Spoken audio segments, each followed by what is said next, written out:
Hello and welcome back to another episode of Diabetics Doing Things. We are telling the amazing stories of people with diabetes from all over the world. And I'm very excited to introduce our next guest, who is part of our Diabetes Creators series that we're doing on the podcast. The very funny, very cool Amy Hsieh. Welcome to the show. Hello. I'm, Excited to have you. I'm excited to be here. And for many of our listeners who aren't watching this interview, you probably know Amy best as Type 1 Amy on Instagram. Because I know many of her, I see many of her videos all over and really love the perspective that you offer on diabetes. So, Amy, tell us a little bit about yourself. I know you have recently been diagnosed in the last 4 or 5 years, if I'm not mistaken. And why don't you tell us a little bit about what your diagnosis with diabetes was like? Yeah, I was pretty recently diagnosed. I was diagnosed and at the end of 2018. So I was 25 and I was back in Asia, in Taiwan with my family. And that was when I was diagnosed with DKA. And I was put into the hospital for like over a week. I had DKA plus pneumonia. So like it was definitely a struggle Yeah, you and a were shock. sick for sure. Yeah. It was a shock for everybody because like there is no Taiwan diabetics in the family. It's only type twos. Um, so yeah, it was like really, really difficult. I before the diagnosis, I had all the symptoms of diabetes, but I had no idea they were the symptoms of diabetes. I was like thirsty, I was hungry, I lost a lot of weight. But yeah, I just didn't know anything about T1Ds before all of this happened. Yeah. And you were diagnosed in Taiwan. So what do you remember about your diagnosis experience? And how does it compare? Because I know you live in the US now. Like Yeah. how does it compare to the kind of the care that you've received here now in the United States? Oh my God. I realized in Asia or like in Taiwan, I was only given just like instructions to do insulin and like what to do when you're low, just have sugar, and that's pretty much it. I wasn't getting a lot of help. I feel like in Taiwan compared to the help I'm getting here in the US. I was going to say that it's always so interesting to see people's experiences and how they measure up to kind of where we are today in the US, because we've had guests before who were either diagnosed internationally because they were on vacation or because they were working. And, it's always interesting to see the comparison of, diabetes education worldwide, because it's very different. Yeah, and then they only have a glucometer and just insulin pen. They don't have CGM or pump there. Yeah, and I think sometimes we take that for granted here in the United States, where especially on Instagram, we see everybody with CGMs or Omnipods or pumps or smart pens and apps, and I think we just assume it's like that everywhere, but it's very different from country to country for sure. Yeah, for sure. I'm like so grateful for all the technologies we have now. So Hmm. you were recently diagnosed, like coming up on, like you said, end of 2018, so coming up on 4 years living with diabetes, and I was telling this kind of before we got on the recording. I've often been quoted saying like you're diagnosed twice, kind of once when the doctor tells you and once when you really embrace it and kind of like make it part of your life. So how did you decide to come up with your account Type 1 Amy and really share your diabetes with the world? It's a really interesting story of how I started Type 1 Amy because I was working on this other app. It's called the Diabetes app.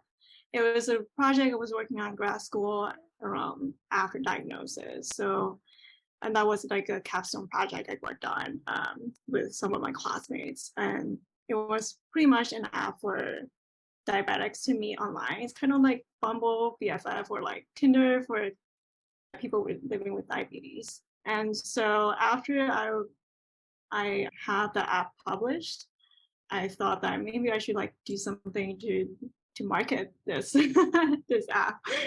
And then I just feel like on top of doing the diabetes project, just I there's probably like a lot more I can offer online. And so yeah, I decided to launch Type 1 Amy with the goal of becoming an influencer. So I just decided to do it and see where it would take me. So I've always been interested in social media, and I worked in social media before. And so like I really have a really big passion for it.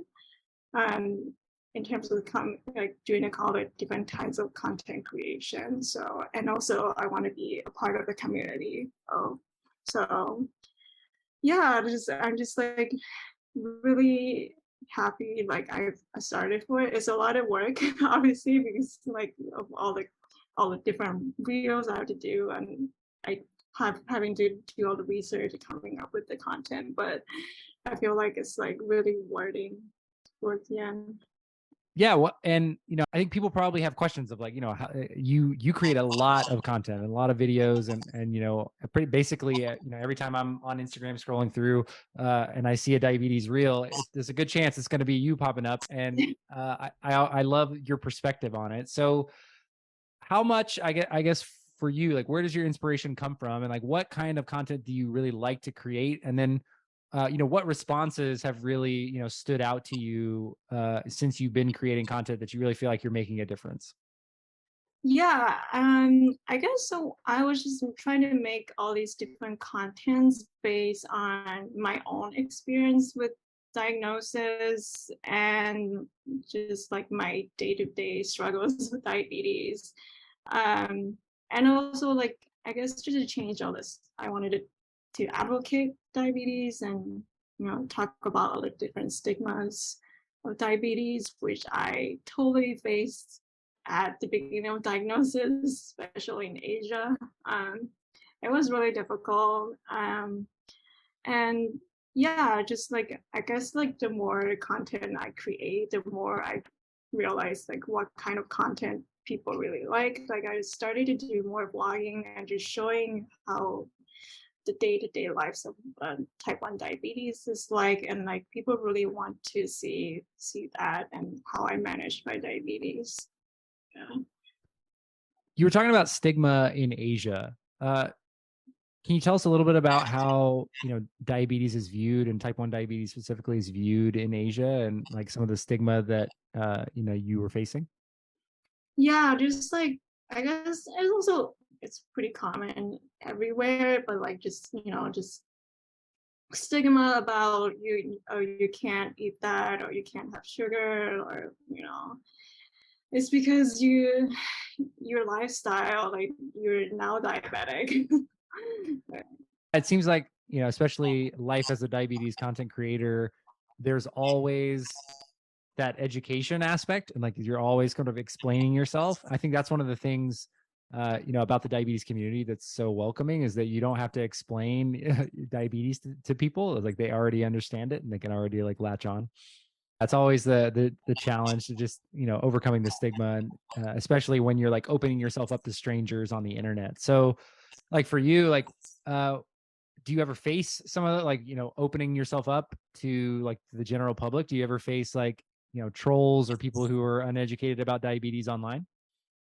Oh yeah, definitely. Like sometimes when a reel that does really well, it's a good thing. That for me, it does really well. But it also like the Instagram or TikTok, it pushes to a lot of people who have no idea about diabetes or no. So they just leave a lot of different like comments that are ignorant. I feel like, and so yeah, I guess like it can be really harsh to me. Like, why do they say that? But I guess it's also an educational opportunity for me to correct them and educate them too. Yeah, it's tough, right? Because like, you have a reel that's like reaching hundreds of thousands of people, and it's like, Yeah. well, most of the, some of those people then start to not be in the diabetes community. Maybe that's the first video about diabetes they've ever seen. Yeah, I know. Like I think like one of my first videos I posted, it reached like 100K views or something, and it was like a post about like things that non-diabetics said to diabetics, and so that causes a lot of the controversy in the in the comment section. But yeah, oh well, I have to like even like just disable the commenting because of that. Yeah, sometimes it's just like at some point, like the comments are no longer are no longer like, actionable or, able to like change people's minds. And that's actually like a thing I say often is like it's very difficult to change people's minds in internet comments. They kind of just come in there with their, with whatever they want. Yeah. What's been one of your favorite or maybe unexpected responses from some of your reels? I guess they all look pretty typical, like, oh, you're so young, or like, you're, you just probably really have a lot of sugar. Have like a black sesame, like sesame oil. Have some high black sesame oil, and that will treat your diabetes or something. It's crazy. Yeah, there's never any shortage of strange homeopathic remedies that people recommend. So something I think that a lot of people maybe don't understand about being a diabetes creator is like you have to live with diabetes and manage your diabetes. And then also your, creative and artistic output is related to diabetes. Do you ever kind of experience any like burnout or like, fatigue from like just talking about diabetes and living with diabetes? Oh yeah, for sure. I feel like being a content creator itself can lead to a lot of burnout for sure. And on top of diabetes, which is obviously already causing a lot of burnouts. Because as a content creator, you kind of have to be on top of your content. You have to post regularly and coming up with ideas and post regularly. Try to post every day, but if I'm getting too overwhelmed and burnt out, I would just try to take a step back and take a mental health day or something. I think that really really helps me to move forward. Or else I don't know how I would do this part-time jobs, because I do have a full-time and this is just my part-time job. And yeah, I'm also diabetic, and like obviously I make myself really busy. So I just like try to juggle with everything. It's very difficult. Um, but so I just ended up putting my mental health first, so that that way I can function my day to day. Yeah, it's such an interesting balance, like, because like you said, there's the demands of creating content, trying to do it every day, but then also most content creators, especially diabetes content creators I know, have full-time jobs to pay the bills and to keep things moving, and then they also have to manage their diabetes. It can be really tough. I've seen, like, I think over the years, so many people like start out like with their accounts like really going hard, they've got a lot of content planned, and then they run out of steam, or they get real life gets in the way because or diabetes burnout comes in because there's just a lot going on all the time. Yeah, I know. It's just so much going on. Um, but I feel like what keeps me pushing forward is because of this amazing community, diabetes community. They're just so supportive, and I just crazy to see there's so many how many followers like are out there, or how many people are interested to see more of my content. So I feel like really rewarded too. It only not only helps me, but it also helps them. So it's definitely a mutual benefit. Yeah, I think like, yeah, and that's like a super positive outcome, right, of the community. And there's like so many negative things about diabetes that you can focus on, but meeting friends with diabetes and like connecting with people online is definitely a super positive. Yeah, I know. I got to meet so many diabetes like in person too, and like I'm not only online, but like I was able to meet one of my first uh, closest diabetes. They're also in Orange County, so they're like not too far from me. So I got like, I'm super happy with my decision to set up Type 1 Amy. Yeah, because like, meeting, I think especially like when you meet other creators or people that you just met through Instagram or online, like meeting them in person is like such a cool moment. And I feel like in LA, like LA, Orange County, like Southern California, like there's so many cool like people with diabetes who do awesome things. Yeah, for sure. It's like definitely very different when you meet another diabetic in person. It's just like I feel like when you meet, you just kind of know them you feel like you know them for a long time, even though we just met. Yeah, you get to skip that. You get to skip all like the explanation. It's funny, the person who introduced you and I, and this is just story for you guys on listening to the podcast. So Emily Krinsky, her maiden name was Swancut. She was like the third ever guest on this podcast. Like 250 episodes ago, she was like one of my first guests, one of my first friends with diabetes, because for the first few years that I lived with diabetes, I didn't really know anyone, and there was no Instagram back then. So, there was no way, I hadn't like tried to connect with people. And so it was cool that she introduced us while you were working on the Diabetes app. And, now to a couple of years later, get to have you back on the podcast and talk about, you as a diabetes creator is, really just represented to me like, making a friend with diabetes and the diabetes community can lead you to places you never would have expected. So it's just really exciting. Yeah, I know it's really exciting because like I know Emily through her husband. Her husband was my classmate when I was working on this project. So that was like really exciting. I was at USC doing my master's program at the time. That's when I met him. Yeah. It's just such a small world. And like when you have diabetes, like you're automatically like just one step away from like meeting like almost everybody else in the community. She's like probably one of the first diabetics I met as well. Yeah, you never forget your first friend. She's about to have her second baby, so congrats to the Krinskys. So for you, like if you could go back and like tell yourself like 4 years ago when you were diagnosed, like what would you go back and like, is there any like advice that you would give your younger self, like as you were kind of like starting out your life with diabetes? um, I yeah, I think there's like a lot I would say to myself because at the time of diagnosis, I was struggling with a lot with like anxiety and depression. And I think it's very common to a lot of newly diagnosed diabetics. And so I would just tell myself, like, just take one day at a time and, it's gonna get better no matter what. You get better at managing it. It's not, your diabetes is not gonna go away, but you're gonna get really good at figuring things out at the end. So That's great advice. I think so often like it's so overwhelming at the beginning, and you have to remember that like you're a beginner and you will get better at it. And just like anything else, it's just it takes time and effort and energy, but you can do it.